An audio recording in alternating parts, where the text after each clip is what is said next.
Baik, kembali bersama kami dan seperti dijanjikan, hari ini kami bawakan anda menu masakan berasaskan bayam Brazil dan kami juga ingin membawa perhatian anda kepada khasiat bayam Brazil ini. Dan bersama saya adalah perunding pemakanan, dietitian daripada KPJ Ampang Puteri Specialist Hospital, Puan Nur Shakila Pingi. Selamat datang.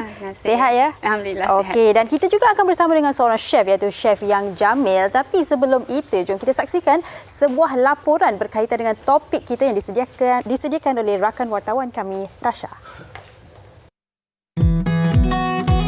Bayam antara sayuran yang banyak khasiatnya.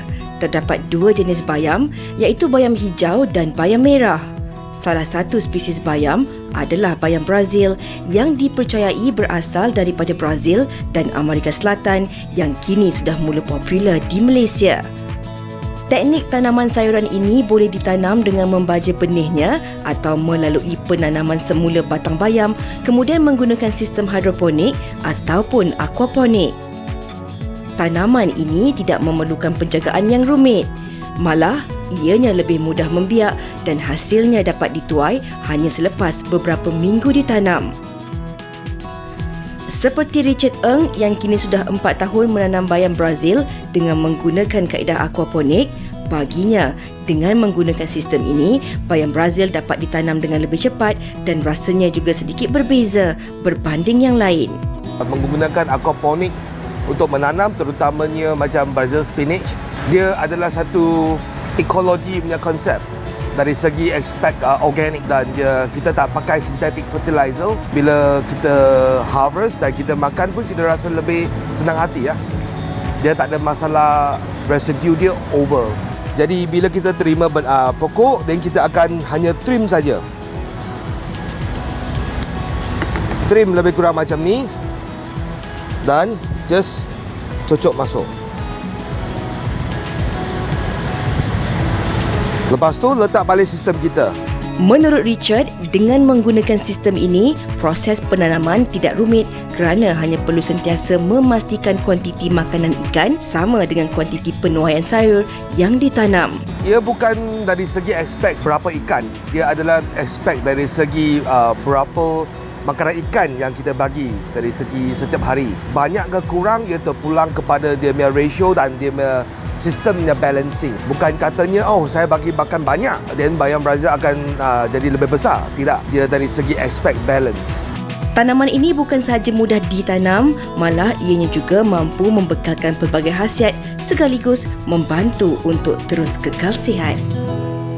Cepat dan mudah untuk ditanam dan menjadi kegemaran ramai sebab teksturnya ia cukup rangup dan tidak berlendir. Baik, kita nak tanyakan kepada Puan Nur Shakila selaku dietitian kita. Kalau dari kecil-kecil kita selalu diingatkan untuk makan bayam sebab macam Popeye lah jadi kuat kan. Okey, kalau secara amnya dua jenis bayam utama yang biasa menjadi kegemaran adalah bayam hijau, bayam merah. Mungkin kita mulakan dengan berkongsi sedikit khasiat ataupun perbezaan bayam hijau dengan bayam merah ni dahulu. Perbezaan tidak terlalu ketara, cuma yang membezakan dari segi warna ialah kehadiran beta-cyanin yang ada pada bayam warna merah. Okey, cuma apa yang lebihnya untuk bayam ataupun apa kekurangan pada bayam merah ialah kekurangan kita panggil calcium oxalate yang mana boleh menyebabkan batu karang. So selalunya mereka yang ada risiko untuk kena penyakit batu karang atau pernah menghadapi penyakit batu karang, selalunya kita galakkan mengambil bayam warna merah berbanding bayam warna hijau.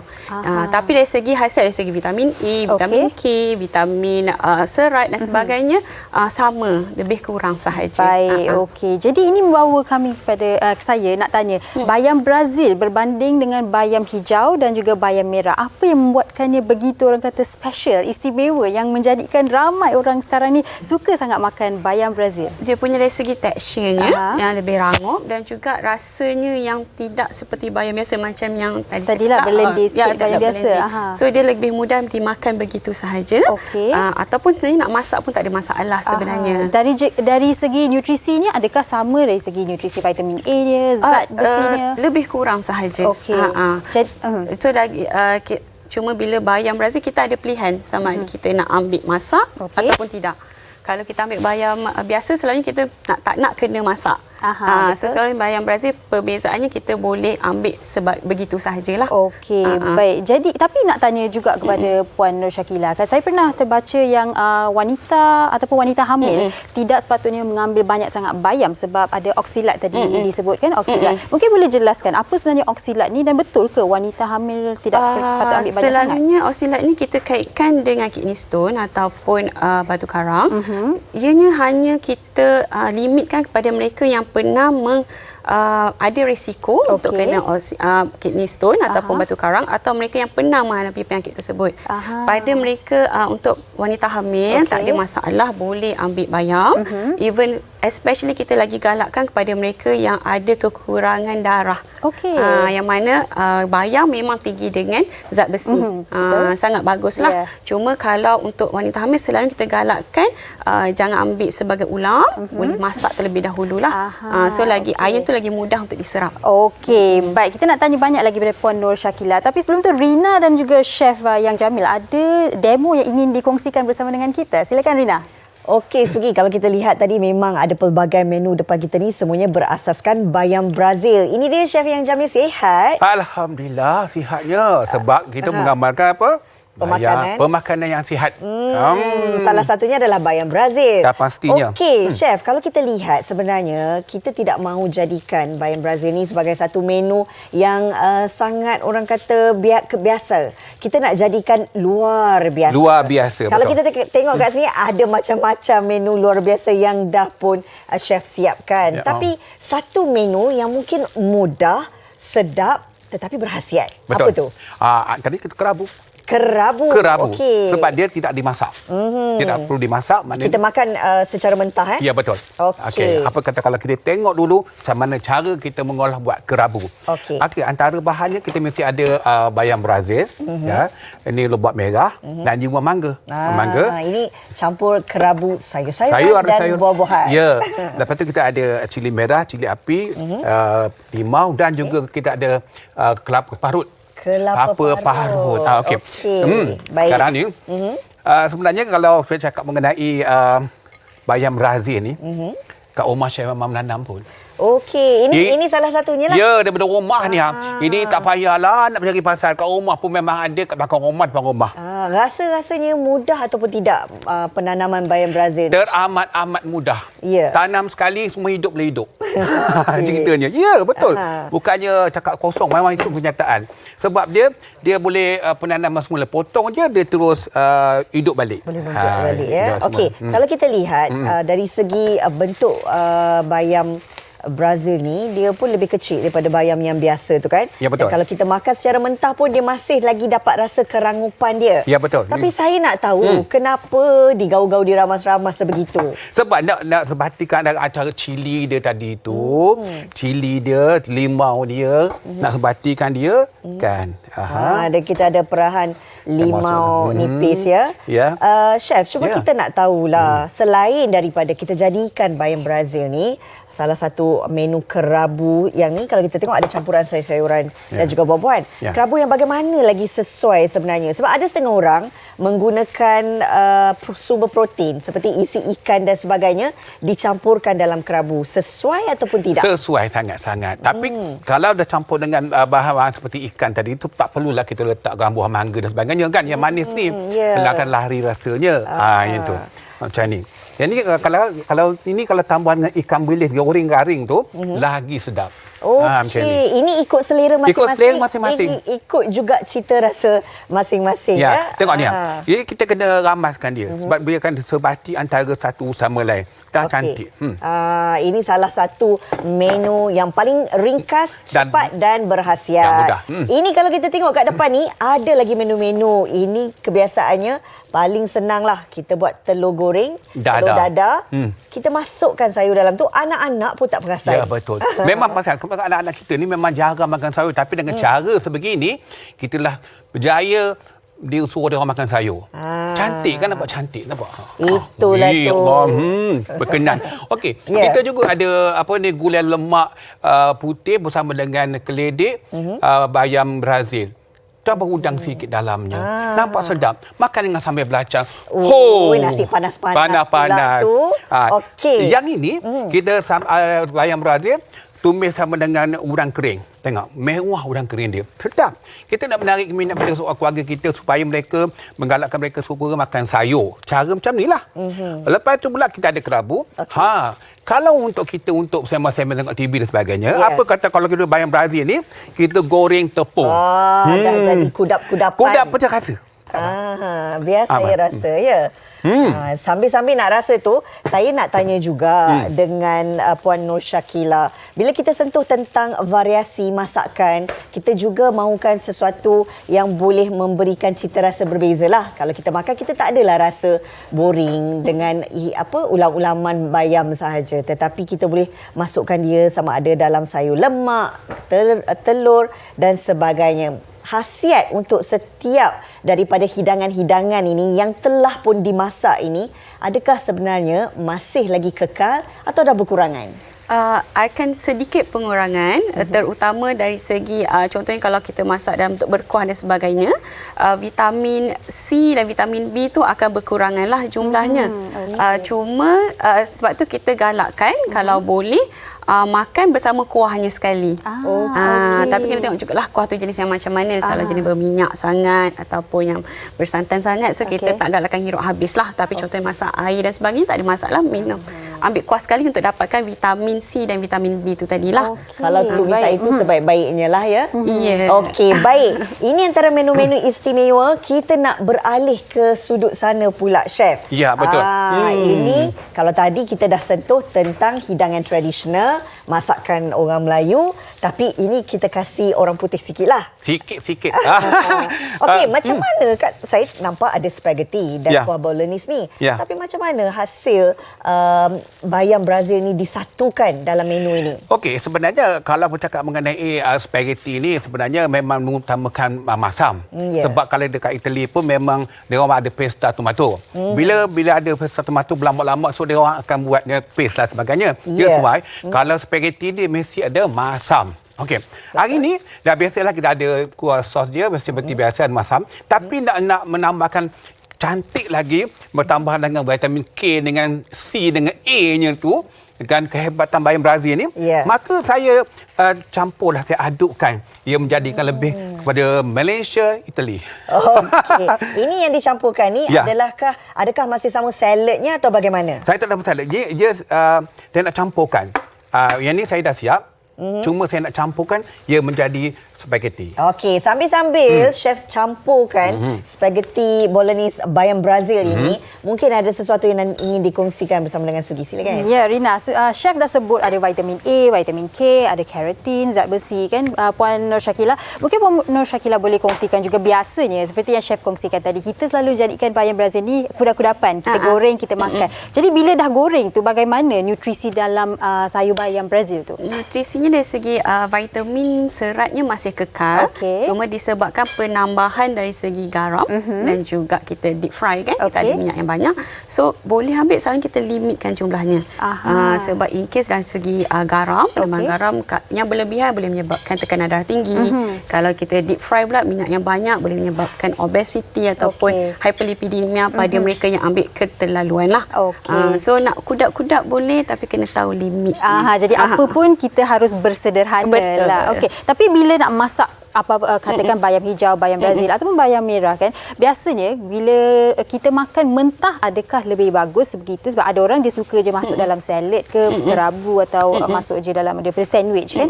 Makan mentah lagi bagus ataupun kita masak sedikit dahulu sebelum kita masukkan? Selalunya yang ini bergantung kepada aim seseorang itu.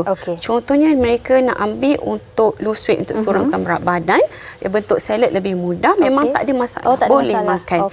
Tapi pada mereka macam saya kata tadi, dia memerlukan zat besi yang di dalamnya.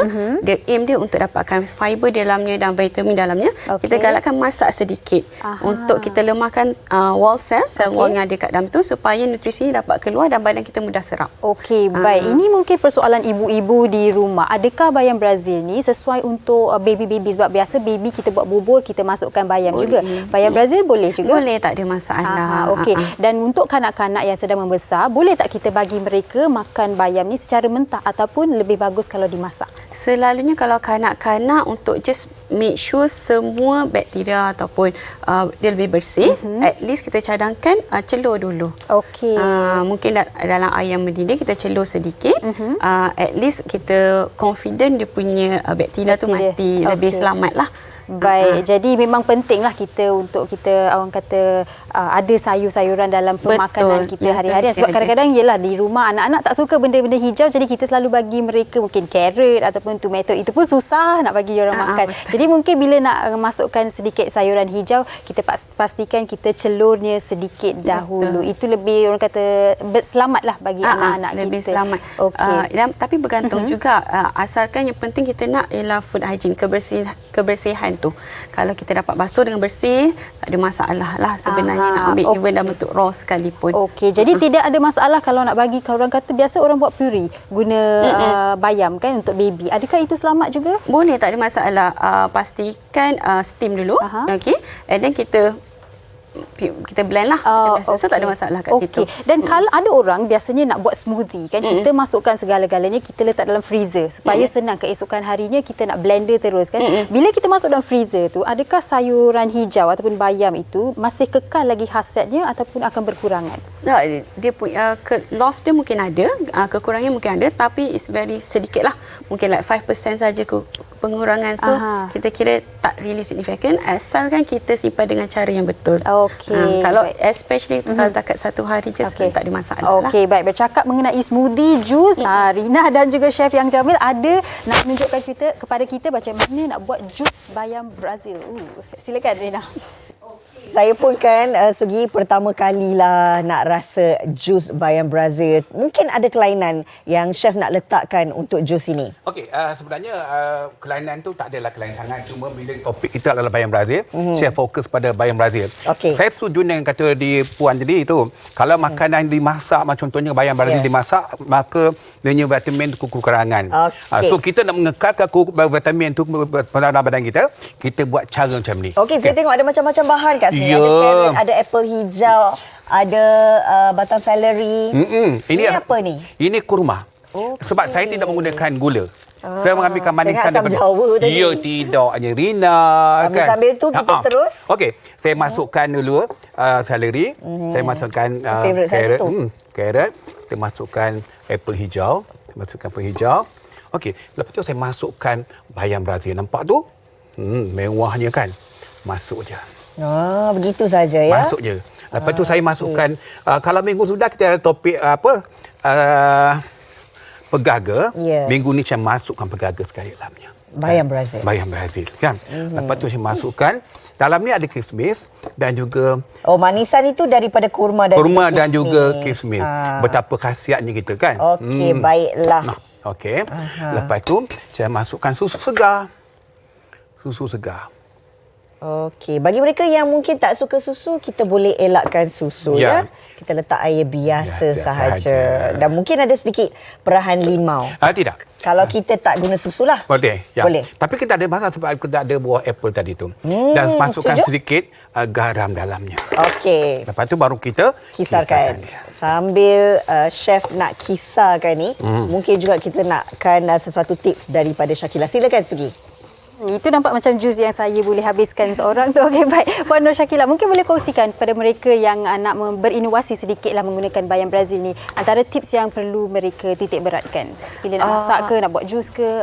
Apa-apa pun kita memang pentingkan kebersihan dari segi makanan tu. And then sebenarnya dia bergantung kepada cara kita nak masak. Yang penting aim kita untuk apa?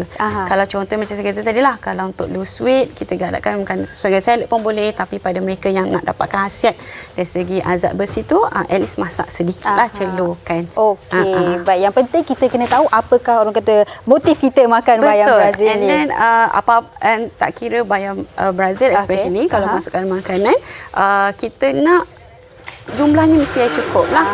Sebab yang kita aimkan ialah suku-suku separuh. Yang KKM memang aimkan. Which is daripada satu pinggan nasi tu, separuh pinggan tu biar sayur-sayuran. Mungkin separuh tu bayam Brazil tak ada masalah. Suku pinggan nasi, suku lagi lauknya lah. Okey, baik. Itu kalau nak makan. Kalau nak buat jus, janganlah bayamnya sedikit tapi gulanya banyak pula. Itu dah tak ada, orang kata balance, tak kurang kan. Okey, baik. Terima kasih Puan Nur Shakila. Dan kita nak tahu macam mana rasanya Rina yang tengah menikmati jus bayam Brazil tu. Hai, macam mana rasanya? Mestilah sedap, Sugi, tak terkata. Okey, tak apa, kejap lagi saya sambung minum lagi. Chef, ini sebenarnya kalau kita lihat kan, ada banyak cara untuk kita mengamalkan menu-menu yang berkhasiat. Sedikitlah tips daripada chef sendiri untuk kita lihat bagaimana bayam Brazil ni boleh dijadikan satu amalan dalam pemakanan seisi keluarga. Okey, saya nak berkongsi dengan penonton setia Wanita Hari ini bahawa chef memang mengamalkan setiap hari. Setiap hari inilah amalan chef ini, dan juga kalau makan tengah hari, inilah makanan chef. Selalunya dalam chef memang updatekan dalam Facebook chef, Instagram chef, Chef Jamil _YJ. Ini dia. Saya setuju jadi bila kita masak ni tidak menggunakan minyak dan sebagainya, kita hirup air ni terus. Sedap dah. Ya Allah. Kena pula kita makan bersama dengan ikan perkasam. Ikan perkasam, sambal belacan. 3 pinggan goreng sedap. Itu kita ceritakan cari selera untuk kita memakan tengah hari dan sebagainya. Betul tak? Betul. So antara satu daripada tipnya, kita tanam dia dan kita petik dan kita masak sendiri di rumah. Kan begitu lebih mudah sebenarnya. Ikut cita rasa anda sendiri. Apapun, terima kasih Chef bersama kita hari ini berkongsi pelbagai menu istimewa yang anda boleh jadikan idea dalam masakan hidangan tengah hari anda. Baik. Itu saja yang sempat kami bawakan, dan terima kasih juga kepada Puan Nur Shakila di atas penerangan berkenaan dengan khasiat daripada bayam Brazil ini. Kita nak berehat seketika, kembali lagi selepas ini bersama dengan Tia Arifin. Terima kasih Chef.